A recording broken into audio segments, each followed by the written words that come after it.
Student type smart काम करो, subscribe के साथ साथ बेल आइकन भी दबाओ।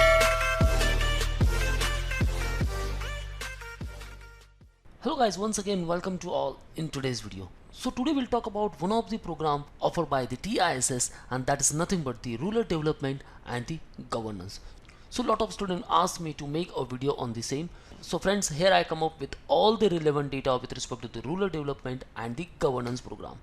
Okay, so if you wanna enter into TISS to pursue this program, you have to crack the Testnet. So we already discussed about the eligibility criteria and the selection process. So we'll directly move to some of the major points such as the cutoff, the program details, seat availability, fee structure, campus which offering this program, and the very important one, that is nothing but the placements. So friends, stay tuned throughout this video to get each and every detail about RDG.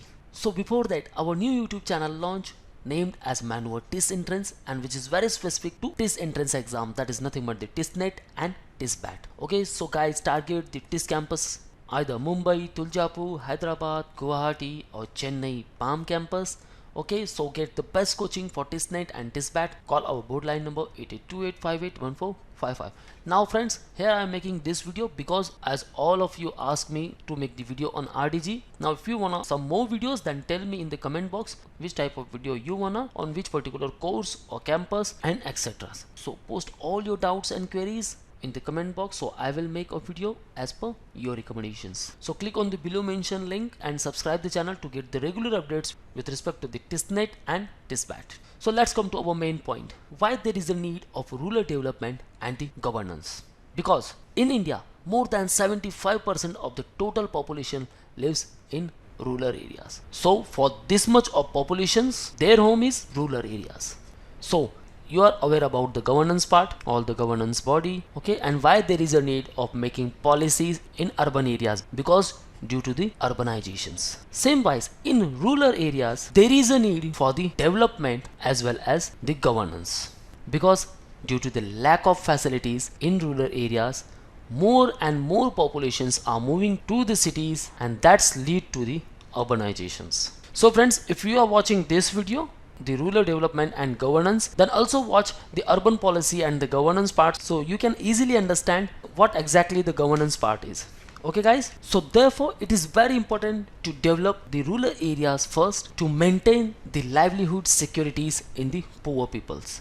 So if we talk about the livelihoods options, so these are the farm based and the non-farm based. So you can easily understand by seeing all these pictures, all the options in rural areas.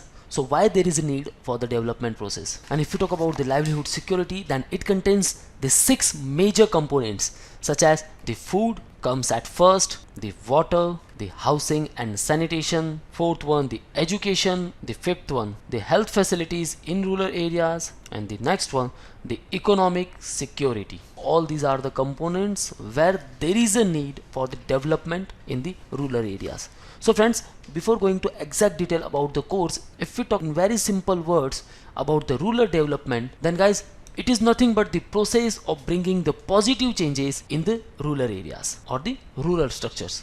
So it should be work on 3 principles. The first one is a qualitative, quantitative and sustainable. So whatever the changes are needed, it should be qualitative, quantitative and sustainable in form or in a sense.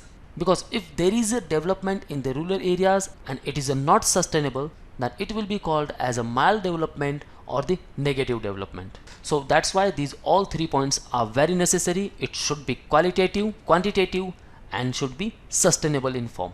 Or we can say that the integrated development of the area and the people through optimum development, okay, and utilization of local resources. So development is necessary, but it should be the utilization of local resources like the physical, the biological, human, and by bringing about necessary institutions, structural or altitudinal changes of rural public. So it can lead to the more livelihood options in the rural areas. So a lot of Indian agencies are working on the rural developments. Okay, if we talk about the agriculture part, then the RCFC is there. So this is all about the rural development, the easy understanding about this concept. Now we'll talk about the campus which offer this course. So it is the TIS Hyderabad. Okay, so TIS Hyderabad established in 2011 and it commenced to start the academic programs from the 2012. So friends, if you are looking for Hyderabad campus, then you have to score around 57 plus marks in the Testnet. Thereafter, you can eligible for the second stage, that is nothing but the TISPAT and the personal interview. So friends, focus on this target and score around 60 plus marks so you can easily enter into the TIS Hyderabad. So the School of Livelihoods and the Development offers these all three programs: the Master of Arts in Development Studies. So I already made a video on this program, so you can watch that video too. The second one, the Master of Arts in Natural Resources and Governance, and the Master of Arts in Rural Development and the Governance. So these all are the program details. It has 34 seat intake, duration of course obviously 2 years. It includes 4 semesters. It also includes the internship, or you can say that the field work, and it also includes the research dissertation. So friends, look at this picture, so you will get some ideas why there is a need for the development in rural areas. You can get the clear understanding about the health, the water reservoirs, okay, the transport services, and in agriculture. So basically the programs provide a critical perspective on the governance structures comprising of state, the market, civil society, and the community, and their implications on the livelihoods, especially of the poor people. So friends, first semester you will get the foundation course, where you can learn the total understanding about the society, understanding about the economy, the politics, understanding about the nature, ecosystem, and the natural resources. And thereafter, the program also exposed to the students into the various industries such as the CSR projects, some of the government sectors, and even in the private or public sectors, where student can learn lot of things with respect to the rural areas. Now we'll talk about the fee structure. So academic fees for both 2 years, it is only the 1.04 lakh. So as we already aware about that, this has very nominate fee structure. And if you talk about the placement packages, then guys, you can get the highest package of 7.2 lakh per annum. The median was 4.5 lakh per annum, and the lowest package you can get 3 to 3.5 lakh per annum. So guys, if we consider the fee structure and placement package, then this will gives you the best return on the investment, and none of the institute will gives you such package, and even no saturation at all in the market. So wherever you place, even in the government sector or public sector or in a private sector, you will never get a saturation level as it is in lot of sector. So friends, if you have keen interest in the social work, even in the social sciences domain, then you can try for the rural development and the governance program. You can develop your towns, your village, your areas, and you will give lot of ideas to the government sectors, to government projects, and to the departments. You can work in the NGOs and various other departments. So we'll talk about the career scope and the placement part here. So you can work in a rural planning and even in governance part, in natural resource and governance. You can be work in rural entrepreneurship. You can work in public finance, microfinance, or in a banking sector, both in private and public sectors. You can work in a rural infrastructure support programs run by a lot of agencies, in agri businesses, and you can also do your internship in all these respective agencies such as the UNICEF, NABARD, Reliance Foundation, the Niti Aayog, Oxfam India, Pradhan, Seeds Impact, Care India, BEF Foundation, WBS RLM, and many more agencies are there such as the GLPC, the ITDA, the Coal India, the Sehgal Foundations, and etc.